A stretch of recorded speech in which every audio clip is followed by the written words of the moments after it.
Aloha kako and welcome to this episode of Mauna at Home.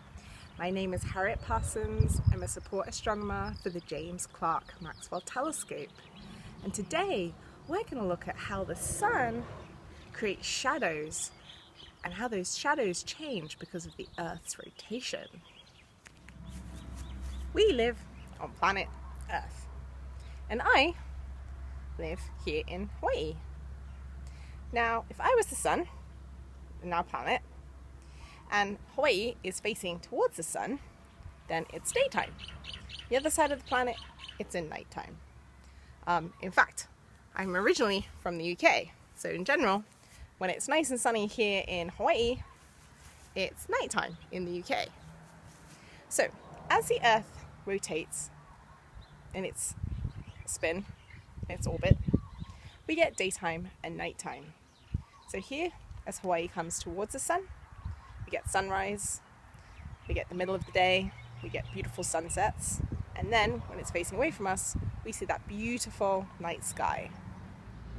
So how do we get seasons? Again, I'm the sun, this is planet Earth. When it's winter in the northern hemisphere is pointing away from the sun. And it's the southern hemisphere that gets direct sunlight. Now as the Earth goes through its orbit and stays on the axial tilt, about 23 degrees, now in the summertime it's the northern hemisphere that gets the direct sunlight from the sun. And that's what causes the seasonal changes. In order to look at how shadows change throughout the day because of the Earth's rotation, we're going to need a few things. First, we're going to need an object, something that's going to cause and create a shadow as the light is blocked as it comes from the sun. Second, we're going to need something that can record that. For me, I'm going to use some chalk. I'm going to draw around the object shape, and that is how I'm going to be able to record it as it changes over a function of time. And that's the other tool that I'm going to need. I'm going to need something to record.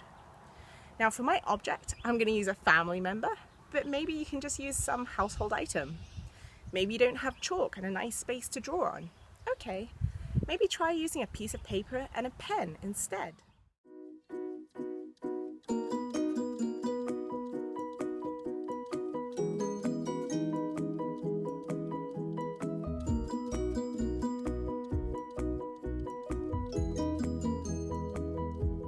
So now we can look at all of the shadows. I have the 8:30, 9, 9:30, 10, 10:30 and 11 o'clock shadow.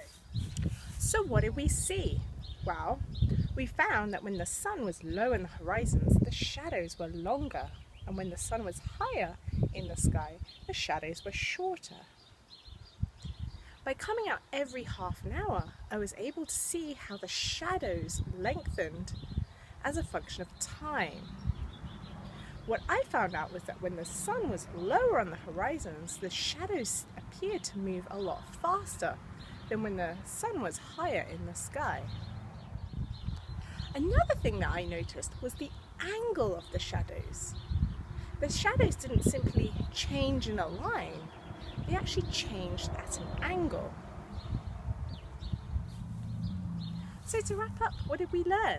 Well, we learned about the Earth's spin on its axis. We learned about the axial tilt causing seasons. And we looked at daytime shadows and how they change throughout the day.